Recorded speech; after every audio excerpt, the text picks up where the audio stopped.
episode 7 of How to Surf Florida Waves, we're going to look at some common mistakes that you can make when surfing Florida waves, or any waves for that matter, and I'll also give some tips on how to avoid them. So let's fly down the beach on this somewhat cloudy but beautiful day in eastern central Florida and see what's happening. The first common mistake actually is somewhat counterintuitive, but to be honest, I see it all the time. And it really comes down to understanding and reading the conditions that are happening during that particular surf session and understanding what the wind and the swell is doing so that you choose the correct direction on the wave. Before we go too far into the video, let's get real. We've all made these mistakes if we've surfed for any amount of time at all, and really I only know them because I've made them so many times. So what I'm really saying is, don't go left on a right or right on a left if you can help it. And you want to choose the direction which is going to give you the most possibility to have a good ride. And in most cases, a good ride means having an open face on the wave. Now let's look at some classic conditions that occurred on this day, which are a mix of two different swells. And in this slowed down video, you can see there are clearly underlying southern swells moving in, mixed with a much more prevalent, larger northeast swell, and that's where the size is coming. But how those two swells interact really determines how these rides set up. Let's take one more look at this video here. Again, super slow. At that one southern swell, and you see that big set wave coming in out the back. Well, big for this day, and everybody attempting to position. So let's take a look at what they did with this wave coming into their area. Let's speed the video back up. And the first thing you'll notice is folks get real excited. They start paddling for the outside like it's a set wave at Sunset Beach in Hawaii, but in actuality it's a 2 to 3 foot day in Florida, and this is what you get. But look at this, wrong way. To look back over your shoulder and see that beautiful right just peeling away. We have probably all been there. I know I sure have. So let's look at this nice and slow. At this moment, if you choose to go right, you have a beautiful bowled up section.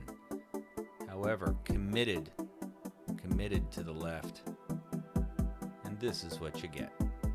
The closeout section, looking back, realizing there she goes.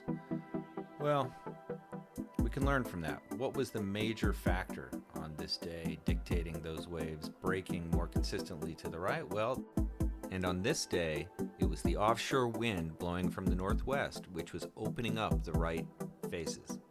It's a typical thing, good thing to know. And you can see on this video, the rights on the shoulders are just much more of a peeling wave. So clearly, thinking it through, knowing at least the odds of which section, which direction is likely to break better is going to serve you. Here we are again on the right, and really did most things right on that wave. That was an excellent ride. Okay, now let's slow things down again and talk about mistake number 2, and that is charging the double up. If you look here, you'll see that southern swell embedded on the bottom of this wave. Look in the lower part of the screen. And it makes the whole section basically close out in front of the first surfer. Second surfer goes, gets a much more open face. And it actually boosts the wave through the inside, I think. But because it is a double up wave, a wave within a wave, opposing directions, it's just never going to allow you to do much. So better to wait. As you see in the horizon there are a few sets on the way in now. Look at this guy with the classic wipeout. I'm going to leave it slow motion just to show the effect here. I love this. Hopeless yet committed. And I ask you, what looks like more fun? Dropping into that double up, or just jumping in straight into the falls like that dude just did there on a big yellow longboard? All right, and you can see the sets just keep coming in. There's another double up. He almost did a little refracto. This guy, again, close out. which really makes that wave an excellent example of both mistake 1 and mistake 2. You can see that either way you go, there is going to be no hope. Again, the wave within a wave embedded, and the whole thing's just going to close out. But you can see it beginning to almost feather in front of him as he's taking off, which is typically not a good thing on these beach breaks.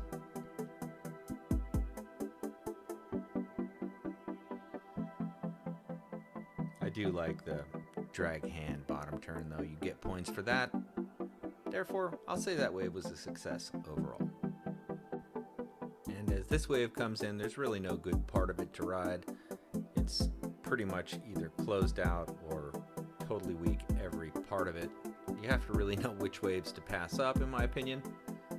So let's fly down the beach and see what we find, and that brings me to my third mistake of surfing, and that is to not enjoy the beauties which surround you. And I mean the sights, the sounds, the sensations of what's going on in the ocean.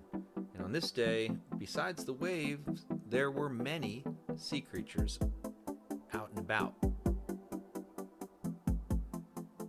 Let's shoot out and see what we can find. And what we found right off the break here was a beautiful pod of dolphins frolicking about. This time of year, the female dolphins with their smaller dolphinos swim up the beach and are out with the surfers at most breaks.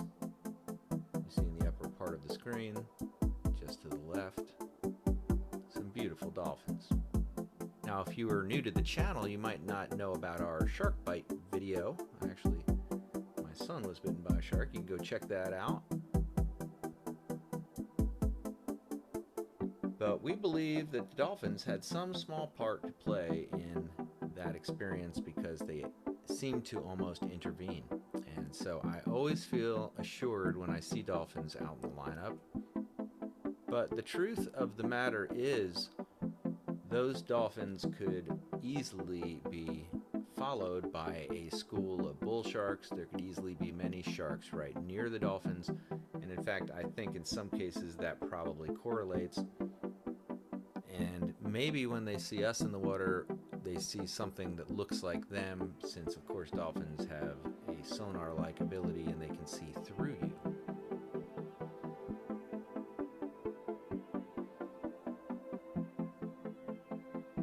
What a sight to see. This is a pretty large pack of dolphins. Which brings me to the fourth mistake. Don't space out checking out all the natural beauty and miss the perfectly good set wave rolling in on the horizon. Same could be said for Chit-Chattery with the local brostery. I say, stay in the here and now and stay focused, because look at these swells coming in. There's certainly no shortage. There are a lot of throwaway waves on a day like today, but there are plenty of opportunities. So keep your eyes open and paddle, move with the swell. And that's another mistake, mistake 5, which is to stay located in one spot. Paddle around. I do. I paddle all over the place. In fact, paddle to the inside and you might score one of these little nooks. I'll tell you, on a little beater board or the right board, these fun little inside sections are incredibly entertaining to ride, and as you can see, there is no shortage of them. And in terms of which waves had open faces on this day, a much higher percentage on the inside. And as you look at this, shorter rides, but nice bowly faces. On the outside, that was a little more rare. You can see most folks probably didn't have the board that they would need to get those waves farther out anyway. Now, another common mistake to avoid is blowing the bottom turn, and you're going to see two different people blow the bottom turn in two different ways. One guy just drops straight in, and the next guy does a shallow bottom turn that takes all of his speed out, and the section just runs away from him. And you can see he did a much better job of staying in the power pocket on the wave and had success, so didn't blow the bottom turn. You can't take a deep bottom turn on a wave like that in Florida and expect to have anything past it, because typically if you don't make the speed, the wave won't make it for you. You see that dolphin was jumping on the horizon.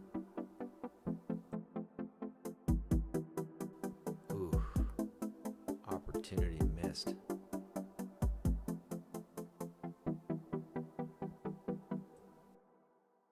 At which point it became a little bit more interesting to watch the dolphins.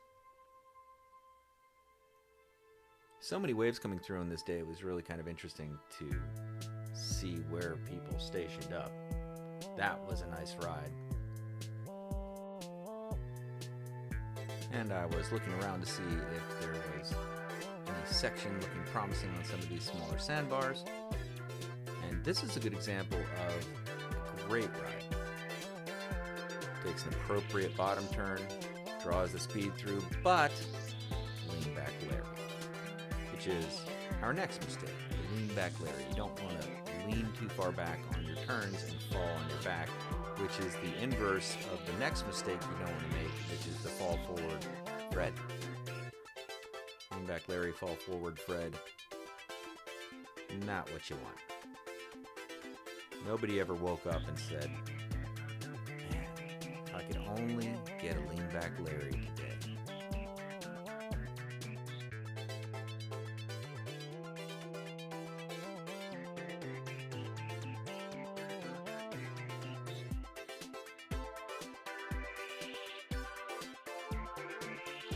I like that, which is the surf into the barrel. He actually did a cutback and escaped under the lip, which I would definitely give him style points for, so good ride.